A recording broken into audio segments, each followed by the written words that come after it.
आज की सबसे बड़ी खबर महाराष्ट्र से है, जहां पर दूसरी बड़ी सियासी बगावत के बाद भूचाल आ गया है। महाराष्ट्र की राजनीति के चाणक्य माने जाने वाले शरद पवार को उन्हीं के भतीजे अजीत पवार ने बड़ा झटका देते हुए शिंदे सरकार के डिप्टी सीएम पद की शपथ ले ली है। अजीत पवार के साथ 8 और विधायकों ने मंत्री पद की शपथ ली। इन मंत्रियों के विभागों का ऐलान किसी भी वक्त हो सकता है। सूत्रों के मुताबिक डिप्टी सीएम अजीत पवार को वित्त या रेवेन्यू में से कोई मंत्रालय मिल सकता है और इसके साथ साथ दूसरे मंत्रियों के विभागों का भी ऐलान किया जा सकता है। वहीं अब पार्टी पर कब्जे की लड़ाई भी शुरू हो गई है। शरद पवार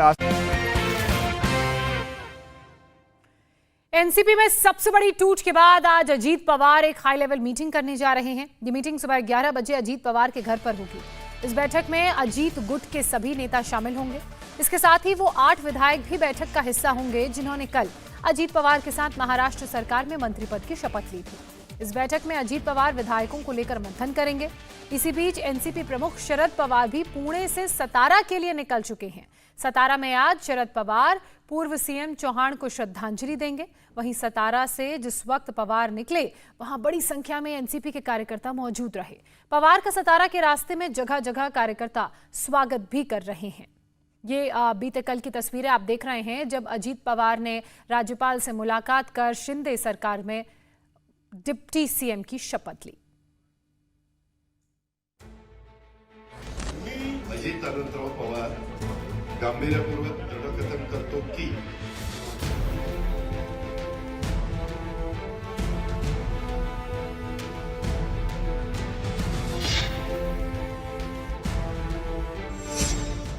अजीत पवार ने शिंदे सरकार में शामिल होकर महाराष्ट्र की राजनीति में एक बड़ा भूचाल ला दिया है। यूपी बिहार के बाद अब महाराष्ट्र में भी चाचा भतीजे के बीच पावर गेम शुरू हो गया है। इसके बाद अब सवाल खड़ा हो गया है कि असली एनसीपी कौन है। एनसीपी आखिर किसकी, इसकी लड़ाई अब शरद पवार और अजीत पवार खेमे में शुरू हो गई है। अजीत पवार और उनके खेमे का कहना है कि वही असली एनसीपी है। चुनाव चिन्ह और विधायकों की संख्या उनके पास है।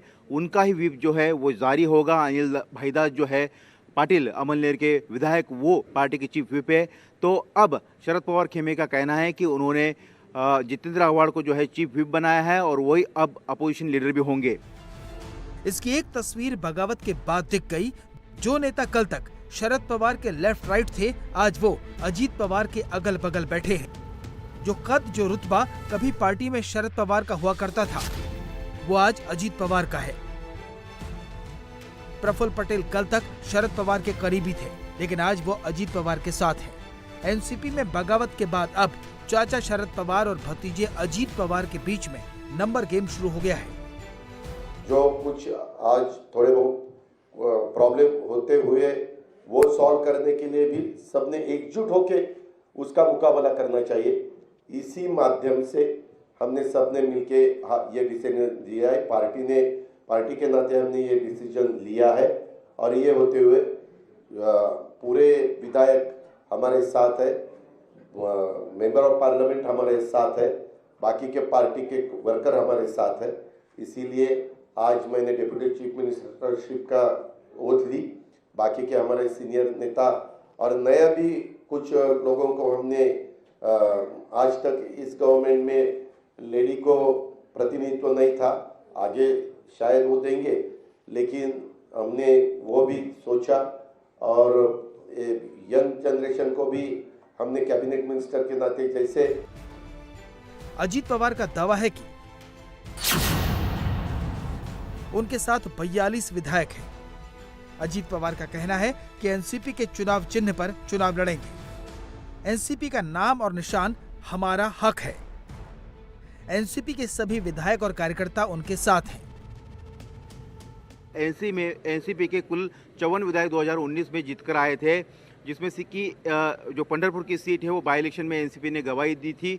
इसके कारण 53 विधायक है। नवाब मलिक जो है ईडी के जांच के जो उनकी कार्रवाई हुई थी, आरोप हुए थे, उसके बाद वो जेल में है। तो 52 विधायक है, जिसमें से कि 42 विधायक जो है वो अजीत पवार के साथ होने का दावा उनका गुट कर रहा है और शरद पवार के साथ 10 विधायक होने की बात जो है कर रहे हैं। लेकिन एनसीपी शरद पवार गुट का कहना है कि 5 जुलाई को जो बैठक शरद पवार ने बुलाई, तो उसमें कई सारे विधायक उनके साथ फिर से जुड़ जाएंगे। अजीत पवार की बगावत के बाद एनसीपी में शरद पवार की पावर खत्म होती दिख रही है। हालांकि अभी भी पवार खुद को ही एनसीपी का मुखिया बता रहे हैं। भविष्य काळासाठी तुमच्या पक्षाचा आश्वासक चेहरा कुठला? शरद पवार।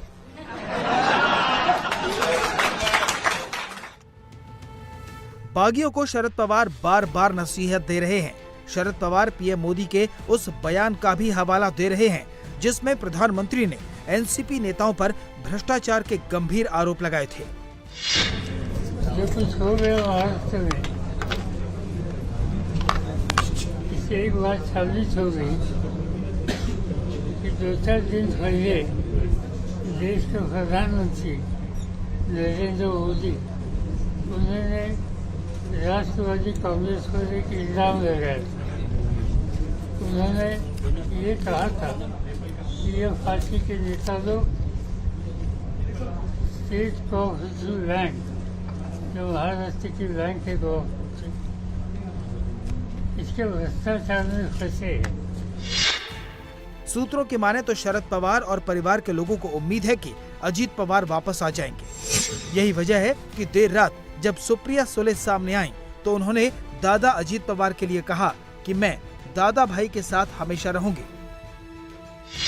अगर यह कंप्लीट क्लैरिटी, अगर क्लैरिटी हो आपके मन में तो ऐसा नहीं, उलझाने नहीं चाहिए रिश्ते।